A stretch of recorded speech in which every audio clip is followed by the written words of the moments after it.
Почитувани присутни, добар ден. Добре дојдовте на уште еден настан во организација на 19-тото издание на Астерфест.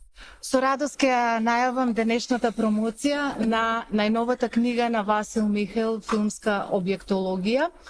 Од оваа година на програмата на Астерфест посветуваме особено внимание на литературата и филмот, како што впрочем беше и во изминатите години.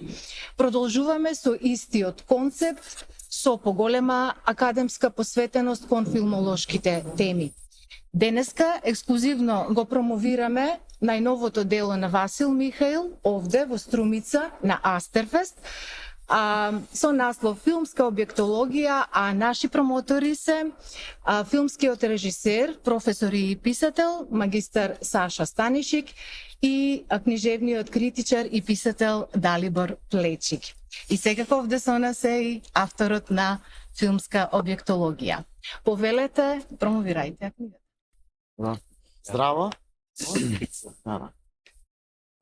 Хај, така што затоа што имаме и странски гости, воведот ќе го кажам на англиски, а потоа ќе правам digest на hello to everybody.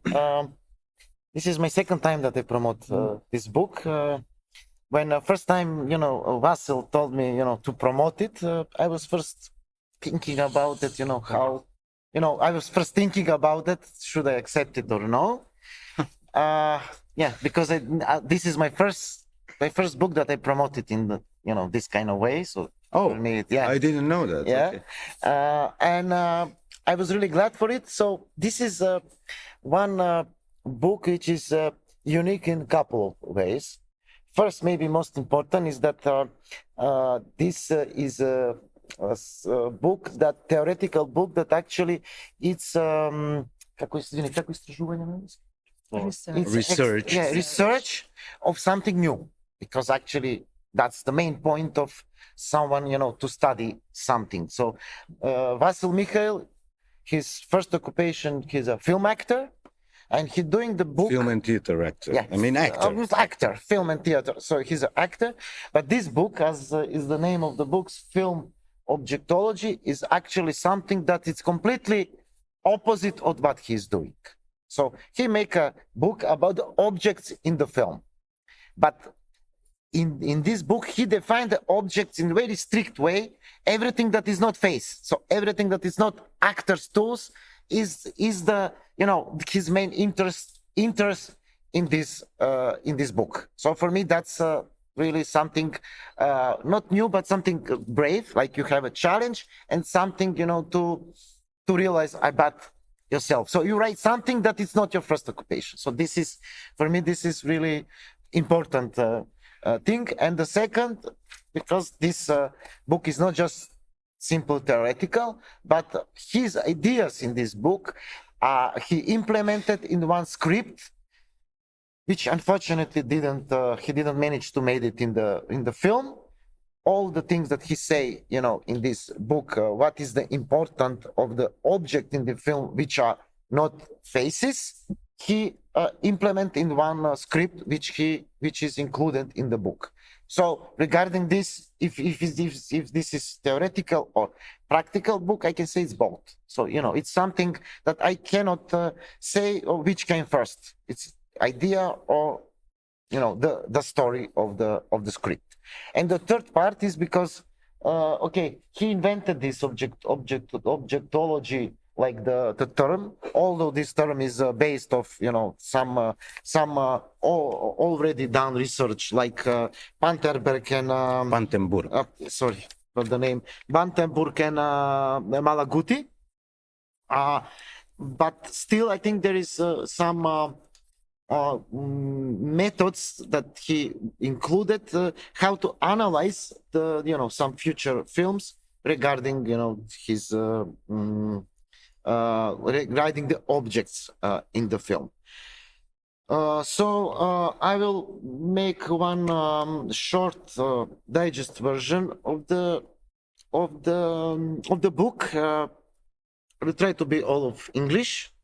Yes. If something I I'm wrong with the terms, you can correct me. Yeah, no because it's worries. your book.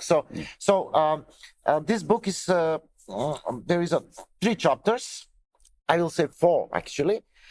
In the introduction, he do like the main point of the book is as we say that he want to explore what's mean the objects in the film or how to use that, not human objects in the film to tell a meaningful story. That means meaningful story that every audience can identify with just with the objects, not faces. So that's, and he said in the introduction of his space that all his idea he will implement in one short film, which is named Kitchen, which is actually happened in the kitchen. One story of one man's life, from his childhood to to the old age, from days to the future. He'll tell that without any faces, just from the object from the kitchen. Like idea, like film director, for me, it's really interesting and challenging idea. So after this introduction, he do main chapter when is about the paradigms of the books. That mean which how to say, after which authors he use and which discourse he will use for his argumentation.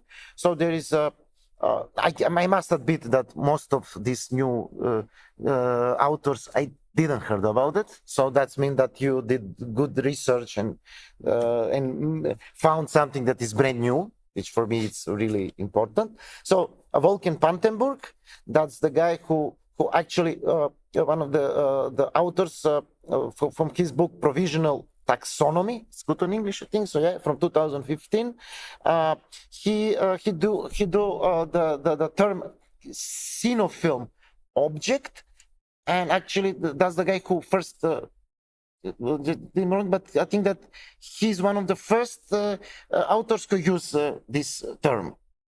Which one? Pantenburg. Which term? Film objectology? No, cinefilm object.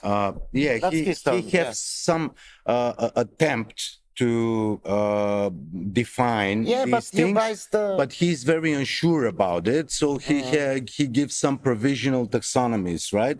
But I'm going more deeper into it, so I'm trying to give the exact upgraded taxonomy.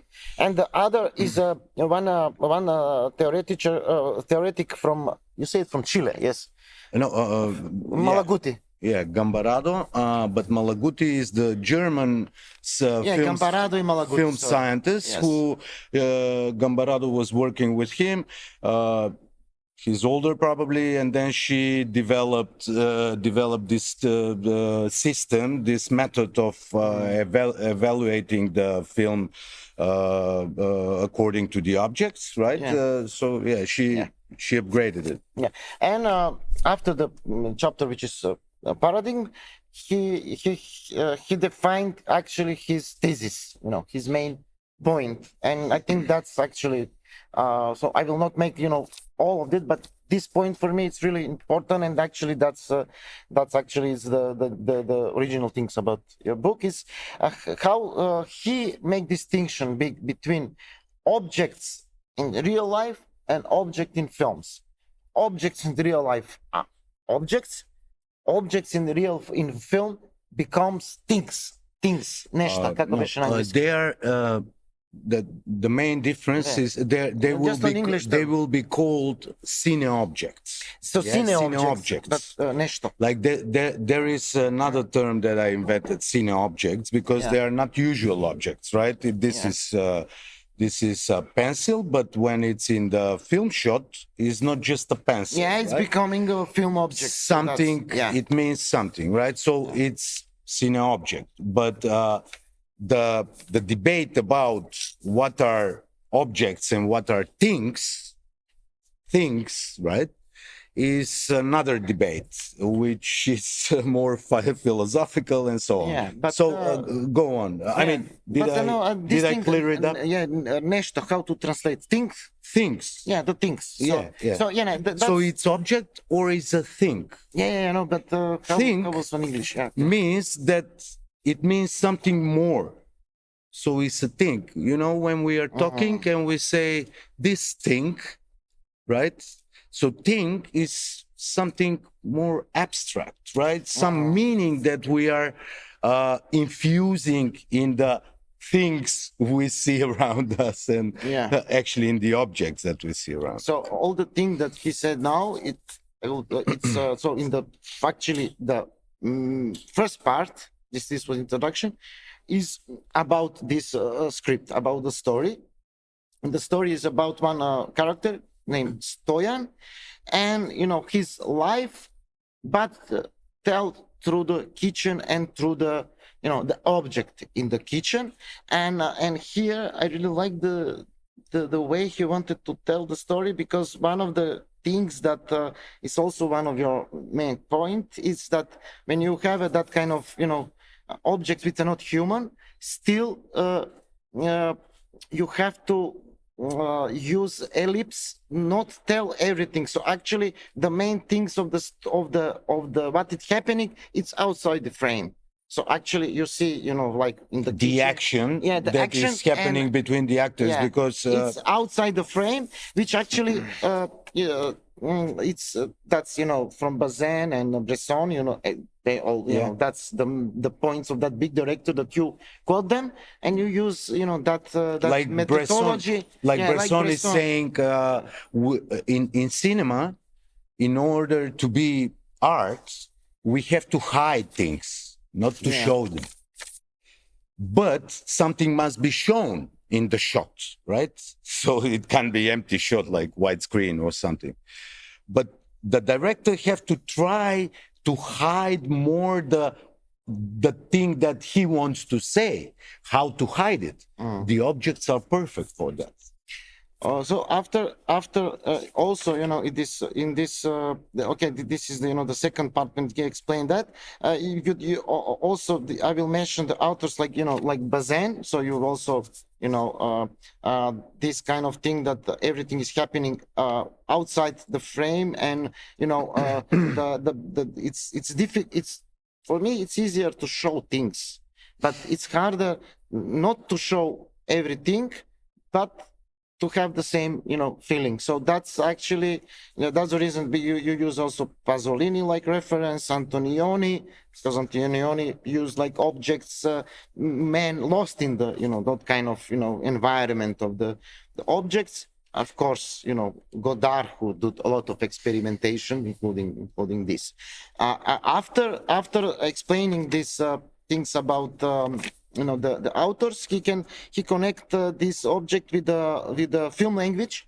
So based of the the Jerzy Plażewski, the famous Polish theoretician, he wants to see how regarding which frames, regarding the film language, how you can implement that objects, and how you can tell a meaningful story using film language but without faces. The more important in this part is the Pasolini essay about the objects, and you want to say about that language, film language, is still the abstraction, and it's not that natural thing that we think that is today. There is a film language and there is not a film language.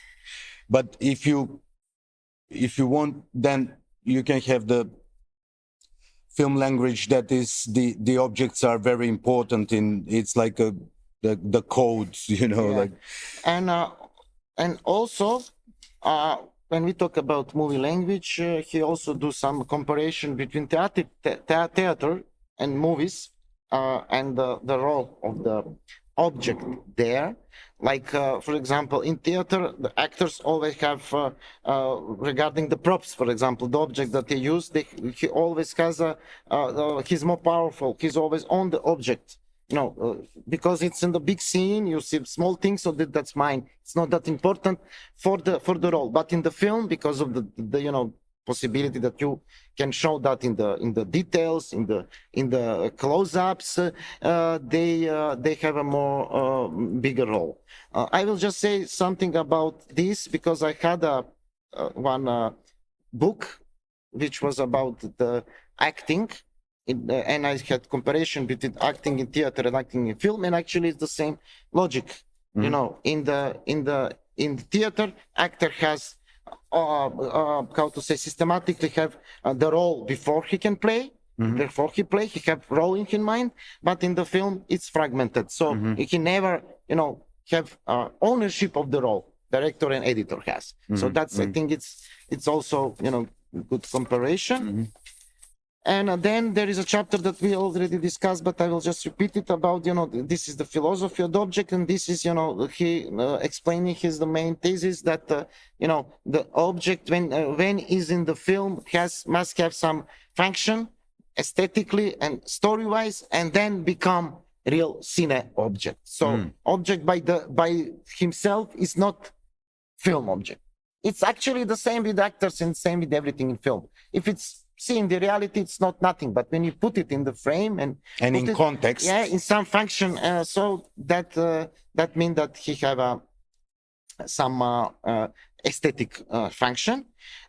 He use like also some the new names that I didn't heard before I read the book. I must admit. Now you've heard of the author like Baronian, who is.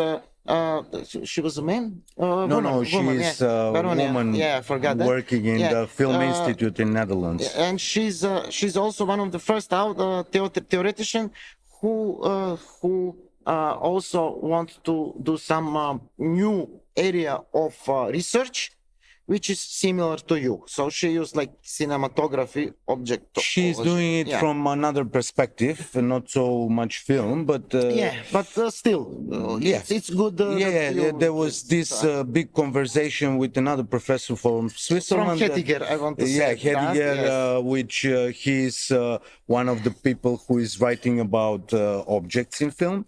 But short analyzing essays and things like that, not something theoretically serious. So they had with Baronian this conversation on one of the workshops, which was happening, I don't know, in Germany somewhere, I think. And basically, I pick it up from their conversation. They never wrote it or something. It's kind of, the best things are when you are spontaneous. But they said many important things which were very useful for my theory. And in this part, Vasil also gave examples of the films, which not his script, but the films that we can say that they use objects in this way that he formulates. So, of course, that first film that passed my mind before I read it, and you mentioned it, is Ziegfeld of Man with a Woody Camera, which I think it's really good examples. How. It's a guide to use objects in film. I think that every possible, variation how to use object you can find in this film. Also, there is more conventional films, but also which is a good example, like Anthony Mann and the film about that Winchester, about the rifle. And I think there was one film with Robert Altman when it was regarding about the banknote and everything. Yes. And also he used after that like some quotation, and he used from the Zygmunt Krakauer and his theory of film. Then also use also some new theoretician, Elizabeth Ezra, who makes some taxonomy of some objects. Although this her taxonomy is not just for film, it's more wide. Just it's not just for film, but I think it's good. See, her book is, for example, the cinema of the things, globalization and post-human use of the object in film. In some culture and social context. And the thing that I think it's also important, because I mentioned that this is also practical book in the sense that he do some methodology for future researches. That's in the third part, which actually he used. He's based of also some new. He's not new, but I haven't read it before, I must admit, from Stanley Camel, who discuss about things in film. So how the things, objects in the film become what they become things. in the film. What they become. I think they become objects become things. Cine object, and his taxonomy that he made in this in his book are based of Panterburg, Gambarado, and Malaguti, and he made his own taxonomy based of that, of them. So I will not mention every little every how to say distinction that you made, because I think too much. But I want to say that the things that you mentioned, I think it's really important when you make some kind of analysis of some text. We usually, like the structuralistic way, you did that analysis in quantitative. You mentioned how many times, for example, this you object have a cell appears phone. But I think personally, as an author, and in your book also, that's your main point, that's not that important as the function of that object. So you can have maybe just one cell phone in the film, but that cell phone can be important more than 100 glasses if we have in film. So I think that's really good point. And as filmmaker have to decide, there is no equality of the things. Some things are more important than others, the hierarchy of the of so the meanings, and that's just to see, so that's this is function. So after that, he finished with also use semiotic, stylistic, and perception. So how this was connected, I said before. So how to analyze the meaning of that objects, and as I say, either for function, either for quantity, but the function is always most important than the quantity of things. Well, sometimes quantity can define the function. Yes, that's also. But there are many other references. I mean, many other. In the method, there are many other points how to evaluate the hierarchy of the objects, right? Yeah, just to make it clear for the audience. Yes, and I think that's it. You should, Macedonian, or if you know Macedonian, the guest, you should read it, but I know, hopes that it will be translated. I hope so as well. Yeah. So again, I will say that the main quality, I will repeat because for me that's true. The main quality of this book is that really it's new for him, for the author. It's challenge, and I still don't know which came first, the story, the script, the idea for the story, or the thesis or the theoretical. Well, I can answer to that question if you want to. Yeah, because now if it's a question. Yeah, no, I thought to have a question at the end, but I think now it's the better. So I have two questions that I want to answer. So this is your dilemma. First question: why you decided to write this book? Because you're an actor and you write a book about the object, and even you even you make more strict definition of the object, not just everything that is in the frame, but just things that are not faces. So, but you're actor. Your main tool for creative expression is your face. So, why do you decide to write this book? Well, I put these glasses, sunglasses, not to be arrogant, but to show you guys that to look like Jean-Luc Godard. Admit it, no, that the objects make difference. Because how many of you were thinking, why he's wearing these glasses now?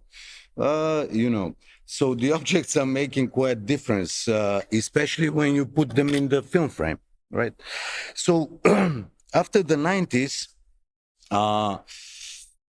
the cinema took some very, let's say, the easier way of representing the art or the points, the content that directors and screenwriters wanted to show. And in most of the films, like, I don't know, 90% of the films, maybe even more, since these character-centered screenplays, right? This is an older idea, but after the 90s, they discovered that it works more because the audience identifies with the character, right? And that is a driving force to watch the film. So we say every theoretician, especially those in the early years, in the 20s, 30s, the Russian theoreticians like Eisenstein and others, everyone is talking that the film is visual art.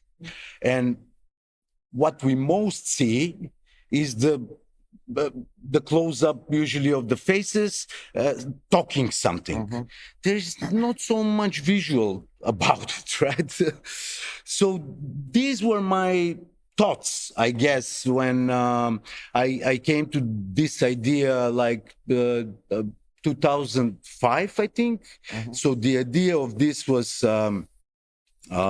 is quite older, almost 20 years. And when I decided to write a script that I didn't wrote it back then, but it was just an idea to write a script with where I will show the things visually through the objects, and it will be not focused on the faces or the dialogue. And after I wrote it in 2017, this script, and intentionally I wrote it linear, like very in a classical manner, also in order to show that it doesn't matter the script. Actually, you can take any movie, whatever you want. Take James Bond if you want, whatever film. It's coming to your mind now, and it have many shots, right? So we can just move the camera a bit and show some other things instead of the actor running or something happening. Well, in action film, it can also work. I researched that very truly. So not if Chuck Norris is. Yes, not if Chuck Norris is playing the main role, because all the objects will be afraid and run away. But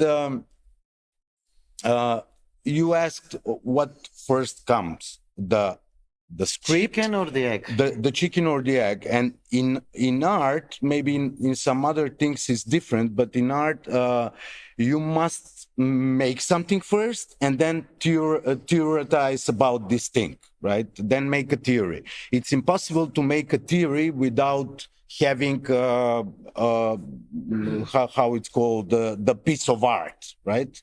So you will make a theory about a sculpture and you don't have the sculpture. I mean, yeah. So first every film theoretician, they start to theorize because they had already films to watch it, right? And they took information from those. So the script is the first thing that appeared. The idea that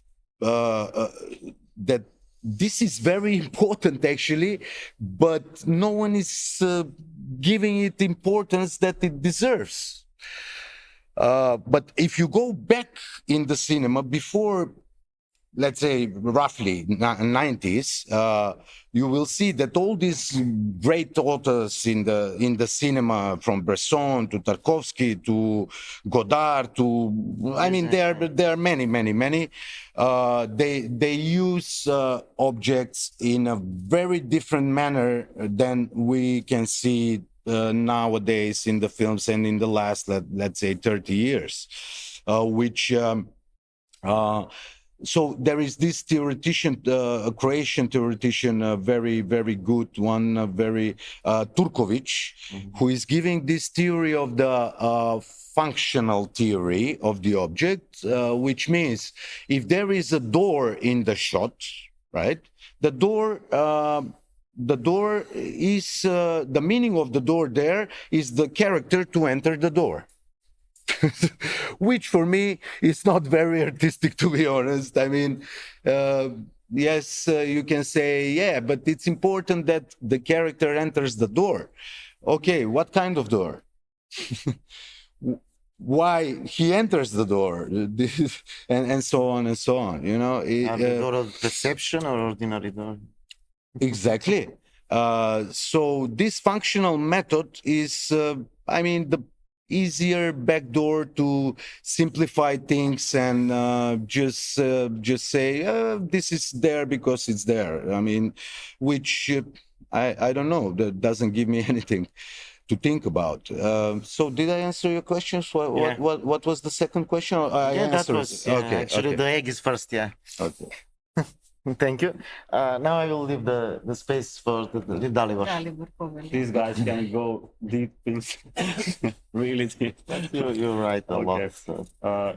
Dobar den. You want to say that you are shallow? No, he read it. Okay. He write it all. Dobar den, good morning, guten Tag, bonjour, and so on and so on. I have this long story here, but I will cut it short because we don't have so many times, and these guys were talking too much.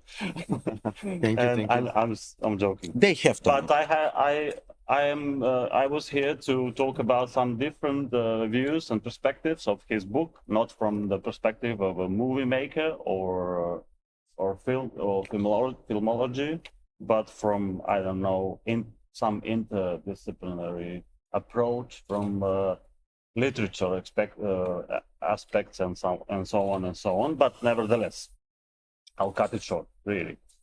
I know Vasco for a long time. He is a friend of mine, and believe me, nothing suggested and indicated that he will he would become such a clever guy. It wasn't like that. I'll see you after the promotion. And but with this book, which is about objectology, he became a real pioneer, if I can say that, because he he took a really difficult subject to theoretically work on it, because it's something that is not present, not only in Macedonia or in the region, but I think worldwide as a subject. As I checked it, I don't know. Maybe I'm wrong. So it's not something that he has material for. It's real a pioneer work, and I admire that as a thing. I was prepared to talk to you about the objects in history of theory and history of art, but I will skip it. Just I thought I could tell you about. Feel free to say. No, I would just say that objectology and objects are really important in theory of art. So we have like object-oriented ontology as a philosophical part of philosophy. And then we have I don't know how it's in English, anthropocentrism, objects. I was not prepared to do this in English, so It's fine. It's fine. Anthropocentric point of view. Then we have phenomenology with Husserl and Heidegger. Then we have, I don't know, maybe we can connect it, I'm cutting it short, maybe we can connect it even with Freud's and Lacan's theory of lost object. I mean, it's mentioned. Objet petit, but in what way? Because we know that Lacan doesn't talk about object as something material, but something which is imagined, and so on and so on. So there are many connections that can be done with this book and this real nice subject. And I admire the fact that he's an actor and he's talking about objects. I'm repeating now, Sasha, but that's really a good thing. That's why I said that he became a clever guy. It's not everything about the acting and actors and talking and narratives. Some things are in the real visual world of the objects. That was bottom line what I was going to talk about, and I have, maybe it's better if I ask a question to him and then we can talk about that, if you agree with that. Yes, sure. Okay. I translated in English in the meantime. In the kitchen, he has a screenplay in the book. Yeah. Book begins with a screenplay. It's called Kitchen, and it's written by him. You took some awards for that. Yeah, it was worldwide on festivals that have this kind of category for screenplays competitions, and it was very well evaluated. It was in a big competences with 1,000 scripts and so on, and it was always in the finals or get some special mention, or even though it looks like experimental, even though it looked, yeah, just to say. I'm joking. If you read the book in English, I hope it's going to be translated soon. You should read also the screenplay, which is part of the book, but it's more important part. I have the screenplay in English, so I can send it. It's already translated. So if there is any volunteers, you can. The question is, in the kitchen, as yourself say in the book, which is an example of aesthetics of classical narrative cinema. Yes. Intentionally. Where the carriers of the actions are the subjects, of whom way then the scenario would be representative of the pure aesthetics of the object, as you were stating in the book. Yes. You call that mode of representation an object-object mode. Object-object, yes. Yeah. How the object is personalized or personified, and indirectly, while for us it remains an object that produces contextual meaning. Oh, wow. I should write a doctoral dissertation about this question. If you want, I can go to the second question. Well, maybe you should explain to us what does it mean for you, this antipode object and this mode object-subject. What does it mean for you? Yes. So there are times when the object is representing something that is not directly connected or is not representing, for example, the inner state of the character or something that we can identify with, right? So it's object-object, right? The object is object. But there is another times where the objects are transformed into things more and personal, and they will their personification of something that we can recognize. You were talking about that with Sasha, but in a particular example, everybody of you have watched Big Lebowski. Yes. What is the carpet in Big Lebowski? Is it an object? Is it a thing? Well, I didn't particularly analyze that example, but obviously, if there is some additional attention to the carpet, right? There are close-ups, or they are taking the carpet and doing something with the carpet, or whenever something happens and then he goes there and lie on the carpet, for example, how you use the object in the shot, then obviously it represents something that is Big Lebowski religion, right? That you just relax and everything will be fine. How probably coins used that? How did they use the carpet? As an object? I don't remember exactly in the Big Lebowski how is the. I'm just telling you this because the carpet was the main thing in the movie, because it started from the carpet, because they took the carpet and he went to confront them. It was MacGuffin. Yes. Well, MacGuffin is a different story. I'm talking about the MacGuffin in the book as well, but. Or the carpet in but what is exactly the question? I can get it. Like, well, obviously, how I can a guy from not I'm not in a cinema. Yeah, but obviously they are emphasizing that carpet because of something, right? Because they want to say something. I can't remember now in the film what is the exact connection between the character of Lebowski and when you mentioned that the kitchen script is in the classical linear narrative, right? It's intentional in order that the thing that I mentioned. So I just want to show that it doesn't matter how you want to tell the story. I mean, how it means in the script. I mean, what is the story about, right? Or who are the characters? So the objects can be very useful to tell your story and to pay attention more. That's my point. I'm not saying that even though my script is the pure representation of the aesthetic of the object, some other term like aesthetic of the objects in the film shots. It's pure because I eliminate the face completely. So even we will not see until the end of the film, we will not see the face of even of the main character. So the body is an object. The bodies is an object. Yes, a body is an object. There is even a whole book about the bodies in the films, like the corpses in the films actually, and so on. I'm not saying that every film should be like the shot only with objects without human faces. Of course, cinema is syncretic art, and it must be with all the media mixed and so on and so on.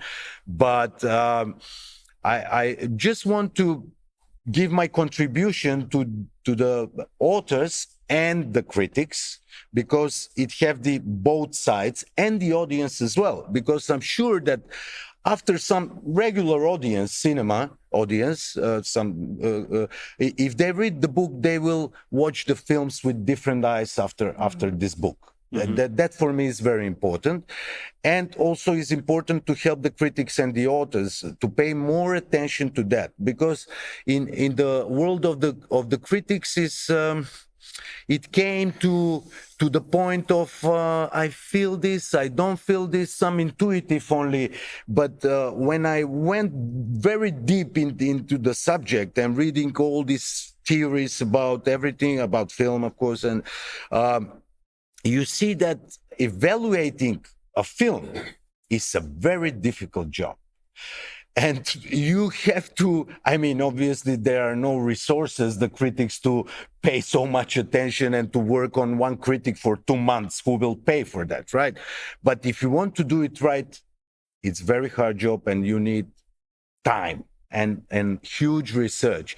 You can't just say, oh, this was there, I don't know, maybe that, it's not so, of course, art, you can't frame it, it's not mathematics, and all that, but in the same time you can't approach to it so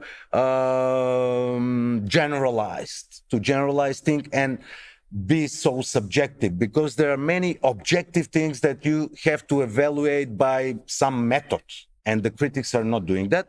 And on the other side, unfortunately, the authors are also not paying enough attention. Or let's say you watch some film and there is some detail of the object, and he's calling you before to tell you that something will happen with this object. So where is the thrill? Where is the, they have just to pay more attention, to think about it. Because it's not, the objects are not only, scenography. The director will say to the scenographer, oh, please, it was back in the 18th century, and this, set should look like this, or it's the general picture, but it's not like that. It's very important what you have. I'm talking about that also in the book, like there are group of objects. There are single objects who have meaning, but there are group of objects, and there are an ensemble of objects, I call it, and so on. So I don't know. It's just my contribution to the knowledge of the film, and just to improve it and make it better in that sense. Did I answer the question? Thank you. Yeah, yeah. Okay. From my personal experience, I know that the researching never ends. Yes. So maybe this book should be extended Yeah. and go even more deeper Yes. in the research. Mm. Yeah, we are talking about why this actor now is writing about the object, but according my opinion, actor and the objects are working together. Yes. So Yes. they're giving the meaning. There is this together. interconnection that is. Yes, more. there is a connection. Yeah. You finished? Okay. So I just wanted to make this point that in a philosophical sense, we are not giving really not paying attention to the outside things. I mean, in the capitalistic society, of course, consumerism, everything is focused outside, but in a sense of some shallowness. I mean, I want to have a better car, I want to have a better house. This is outside things, right? But from the sorry, with the iPhone and all that, always taking pictures now, right? Yeah. Shooting videos. But in the deeper sense, we are not realizing actually that we are much more connected with the outside world than we assume that we are connected. So if we are all stardust, right? Everything is carbon. We are carbon as well. So this can be just by accident, That's my opinion. And in that philosophical sense, I will say, again, not the art sense and film sense, this was maybe my starting point of start to think about the things we can't see. Yeah. That the evocative power of the objects is very strong and is very interconnected with our perception, because as Wittgenstein said, our knowledge is going only to the borders of the language. So there is no other world than our anthropocentric world. And we can't see the things with different eyes. So I just try to do that. It's impossible because I'm a human, but for example, in the Eastern philosophy, maybe religions, like there is something in the Buddhism, something that is called Atman, which is maybe in the Christianity is the Holy Spirit, something that is present in everything. And if we go to the bottom of the things, right, with these quarks, atoms, neutrons, quarks, right, they discovered that there is no matter. There is only movement there in the micro world. There is only movement, just same as in the macro world, right? The planets are evolving of something, but we see it as matter, right? And this is everywhere. No matter is wood, is metal, is human flesh, or this is the physical concept is the same. So then why to give more importance to the things that are walking and not to the things that are still? Maybe, should I? No. Sure. Maybe because, okay, you went into quantum mechanics field, and that's the thing that I'm just giving material for thinking. But maybe because movie films are still a narrative arts, and they are still connected with the linguistic world we live in. Maybe because of that, and maybe because you need a story behind that. you know. Yeah, but And there are films and stuff. Okay, yeah, Okay, go on, okay. go on. Sorry. That's why I'm not trying to oppose. I'm trying to tell my opinion No, from of course, not from to a different oppose. view. Yeah, sure, I don't sure. make movies. I don't know, but I understood that you want to tell that everything is connected. Okay, that's okay, but how it works in the film? I mean, can you make a film without narrative? Can you make a film without narrative? Yes. No. Probably no. That was my point. But yeah, the point is very similar to what I made. We can't see outside of our anthropocentric point of view. That's the thing. But the movie is anthropocentric. But for example, one Iranian author the film is like around 2012 or something made, but I discovered it after I was very deep into this research. He made a film about, it's called 316 or something, and it's the pair of shoes that the main character was wearing throughout their life. And the film is starting. In the film, there are only her legs and the shoes. She's changing, how she's growing up, and the shoes are changing until her death. And in the film, we don't see faces. And we see only the legs of the main character. Is a feature, by the way. It's around more than 60 minutes, I think, 70 minutes or something. The film, and it's very interesting to watch. And you don't see any face in the film as well. You assume the face. But it's still behind the story. Yes, of course. Yeah. I mean, we are made of story. Yeah. Probably we are. Everything is story. I mean, you wake up, you start to think, I will go to the toilet, do this. This is already a story, right? There is nothing. If you start to think or tell, there is a story already. So I don't know what is this phenomenon, why it's like that, of course. It's some quantum, it's not physics, but it's quantum metaphysics. Yeah, it's anthropology. Story is the inherent in human, even when we find the patterns. Yes. When you see some pattern, we always want to find some meaning, some picture, some story in it. So that's story is inherent in our. Okay, I just want to give a word to Zegam Azizov, one of the biggest philosophers I've ever known. Yes, please. Zegam. Yeah. Thank you very much. And I Vasil.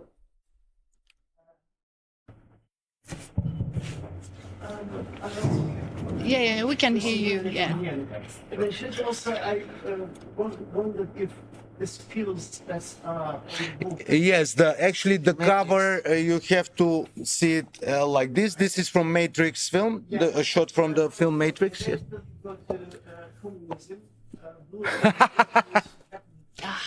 That's your perception? That's another symbolic. That's Zizek. I wish I could Left, right. I love bibliography, is really impressive. Yes. Also because my friend Bernard Stiegler, who is extremely important, and why I thought about it, because just first, we're going to comment on what you said. Sure. The last thing which you said, why story, why language, why everything like this? You know, also the thing that you said about Wittgenstein, early Wittgenstein definitely said that the limits of Our knowledge. language is the limits of Our knowledge, yeah. But later,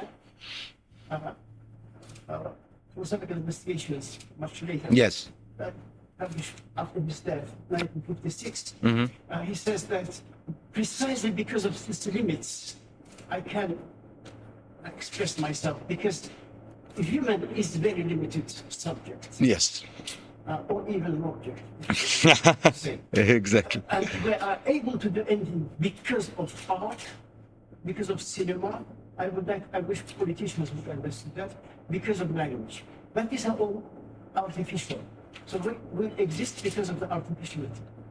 Because of the artificial what? Artificial techniques Okay. surrounding us, which we can I will say interface. art. Huh? Language is human interface. This is also possible to say that. Okay. Now, this wonderful festival, which I'm enjoying very much, I would like to thank you for again for inviting me, called Reality. I guess going a little bit, I'm sure, but I'm not sure. But going correct, but I think it's a reference to the debate coming from Ziegler-Berkman, sort of understanding of a reality understood through cinema. In other words, I also mentioned the first day I was here. We don't know what reality is. I don't refer to it, but definitely cinema definitely can give us a certain idea of what reality is about. That is why cinema is so important. We cannot survive without cinema. For some, it's very intellectual cinema. For some, animation. For other people, visuality everywhere. Visual, people is bombarded by visual images, cinematic images. Okay, let's just about the fact that will there ever be possibility that most of the post-human theorists are now talking about, to get rid of subject, to get rid of human, to get rid of everything. And then Elon Musk will create some kind of a space that we will only interact, as you said. I don't know, I'm not sure. I don't believe, because I like human life, I like imperfection, I like hangover, things like this. You know, but not really this perfect thing that most of the technocrats are always talking about. Now I wanted to state a couple of more, if it's okay. First of all, I want to talk about objects, because it was very interesting. You also brought the current debate, which is very important. That is an attempt to challenge the traditional understanding of Western philosophy, subject-object assumption. Now, what they talk about object-oriented ontology or human theories, new materialism, which we were discussing with Oliver yesterday, they want to say, well, everything is an object. Even human being is an object. But problem with these philosophers I have, that they want to talk about it within some kind of reality. Again, I think it's very naive. Reality doesn't exist. But if we take a cinema, we see in cinema everything is an object. The good example that you brought, the name of Ziegler-Berkman earlier, this film, the man with a camera. Even there is the main character is a camera. There is no human character, and everything else. You remember the moment when cutting the, in a barber, then in a working space, sportsmen running, they all put juxtaposed next to each other. There is no distinction between them, they're all equal. Yes. In this equality, they are distinguished from each other. So this kind of understanding of object, and I argue all the time, because I'm also in between, because I'm very interested in important debates are going on in philosophy now, trying to create a new philosophy of Anthropocene, as you said, and the field of objects rather than objectivity. Yeah, it's different thing. I think unless we'll still take account, we don't have to get rid of anything. There's an obsession of Western, especially modernist obsession. Let's get rid of the East, the perfect West. Let's get rid of white people, have black people. Let's get rid of women, have men. It was a very strange thing. I think we have to think of their relationship. Yes. Rather than what divides them all. And I just wanted to say something that you mentioned, that in the shot everything is object. Why I separated from this the face, especially the face. I went to some neuroscience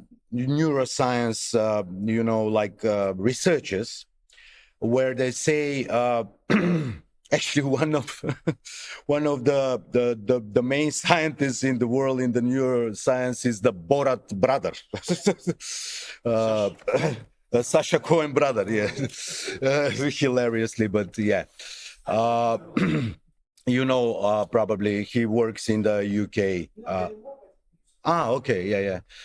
Sure. And he did this research where he discovered that only the eyes are expressing around 276, I think, if I'm not wrong, different kind of emotions and feelings that the person who is observing can recognize. Only the eyes, without any other part of the face. When you add to that the mouth, you know, and other parts of the face, what expression of the nose you have. And these combinations are almost like endless combinations of this. So this is something that we perceive in a completely different way. It's very subjective. That's why it can be objects, because it's like when you read this emotion, it's anger or it's sadness or joy or whatever, it's emotion. It's not material. It can be objects. And that's why, I mean, mainly that's why I'm writing about this in the book more. Mainly that's why I divided, and there is another theory of Epstein that I don't know in English, physiognomology, something. How? Vision and visuality. Yes, but it's his theory that is supporting the human face, that is the most strong tool that we can use in the film. So in a way, I'm not opposing him. Of course, it has its own qualities, and he's right in what he's writing. But I'm just giving the other aspects. So not to focus only on this, but let's spread our knowledge, our views, our horizons of how we can make a better film, right? So yeah, only I wanted to emphasize this, that why I divided the human face from everything else. So the division is very important, and that's another thing I want to say. You see, you said this today, very nice example. You said why sunglasses, putting on sunglasses makes this distinction. Often, I actually always ask question, like in the style movies, for example, people put sunglasses so that nobody will recognize me. I think, well, people can recognize each other, you know, different, even without the face, etc. So this is really a big puzzle for me. If these directors are joking, or it is really true that as soon as you put on sunglasses, people don't recognize them. Yes. It's a very strange thing. But it also has very important artistic quality. That distinction is made not because of recognition of something, how you approach. Yes, yes. And just to give an example of, to be more like, to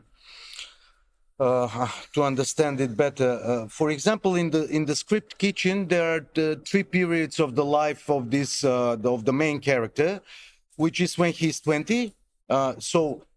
With objects, you travel through time much easier. Right? So there is, for example, in this kitchen, in this room, there is a radio, right? So we see one type of radio when he's 20.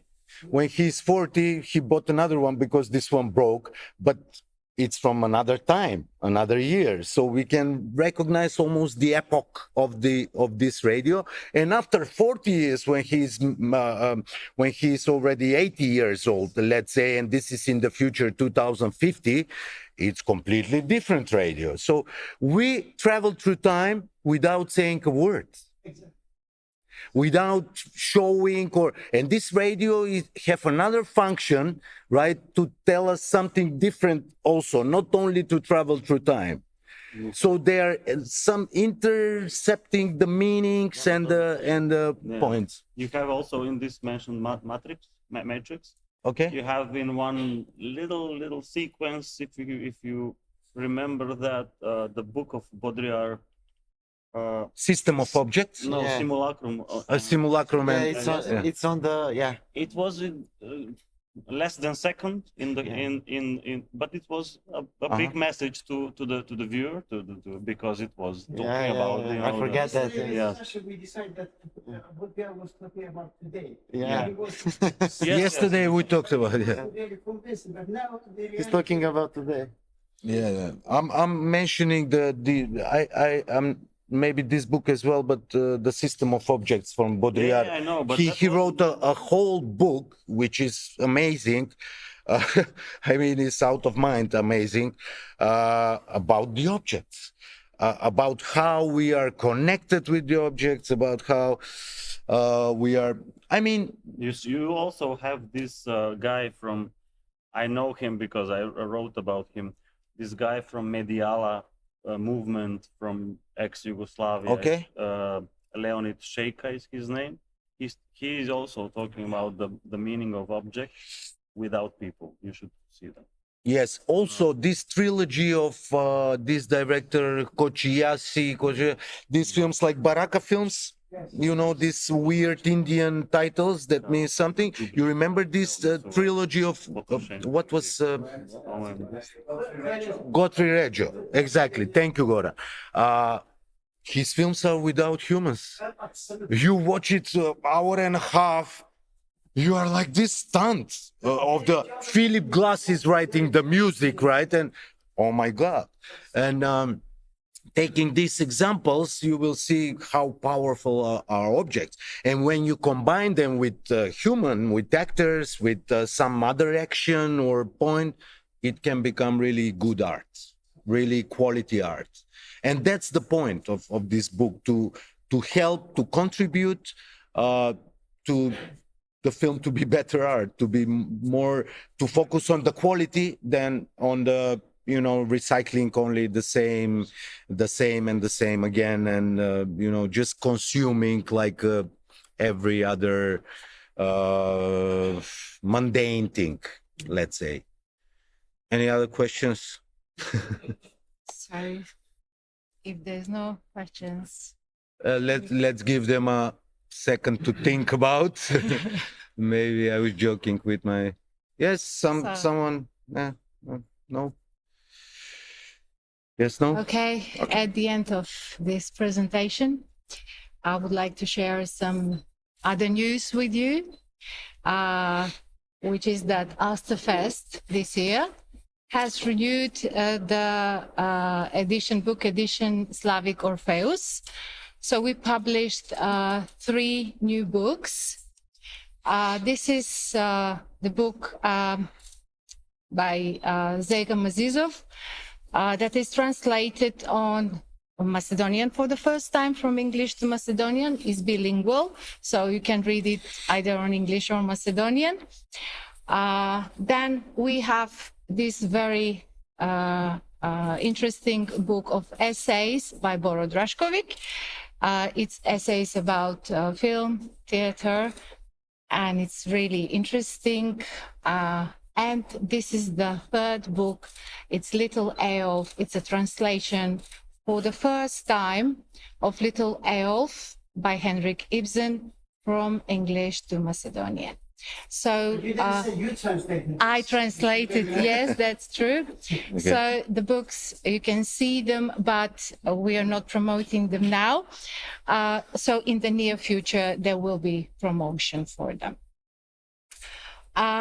As continuation of Asterfest program, tonight at 8:30 is the official announcement of the award winners. So we are hardly waiting to hear the jury decision to see who's gonna be the winner of the films. And of course, before the screening, we will have a brief presentation of the DVD edition, Macedonian short feature films, published by the Cinematheque. This will be followed by special screening of digitally restored versions of the film Black Seed by Kirill Senevsky, and the award-winning short film With Raised Hands by Mirko Panov. I would like to mention that these screenings are made possible through the partnership with the Cinematheque. И на крај се извинувам што цело време зборувавме на англиски, ќе завршиме на македонски, зборувавме повеќе на англиски, бидејќи знам дека поголемиот дел од публиката разбира англиски, а се надевам дека нели останатиот дел од публиката разбираше исто така англиски. На крајот од ова книжевно представување би сакала да споделам една новина со вас, дека Asterfest оваа година ја возобнови едицијата Словенски Орфеј, која што ја започнавме пред 10 години. Еве сега продолжуваме и објавивме 3 нови книги. Насловите како хиероглифски записи од Зейгам Азизов, Малиот елф од Хенрик Ибсен за прв пат во превод на македонски јазик и Ефектот на пеперутката, превод на есеј од Бора Драшковиќ од српски на македонски јазик. Книгите ќе бидат промовирани во некое догледно време, а вечерва на програмата имаме затварање и официјално прогласување на добитниците на наградите. Ги чекаме одлуките на жири комисијата и секако пред проекциите ќе имаме кратко представување на DVD изданието на македонски кратки играни филмови во издание на кинотеката. Потоа следува специјалната проекција на дигитално реставрирани верзии на култниот филм Црно семе од Кирил Ценевски, кој почина пред 5 години, и краткиот наградуван филм Со кренати раце на Митко Панов. Овие проекции беа овозможени со партнерство со кинотеката. Ве поканувам вечерва да ја проследиме програмата во амфитеатарот во 8:30, да слушнеме кои се наградените филмови и да ги проследиме проекциите на овие 2 прекрасни филма.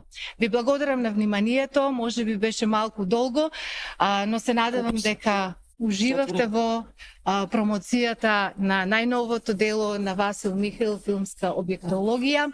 Ти посакувам уште многу книги, уште многу успеси и благодарам исто така на промоторите. Ви благодарам. Кој нема, who doesn't have book? I mean, it's in Macedonian, of course, for those who are not understanding Macedonian, but for the Macedonian audience, I'm giving away now books. I will write you dedication. So yes, you feel free to take, and I will.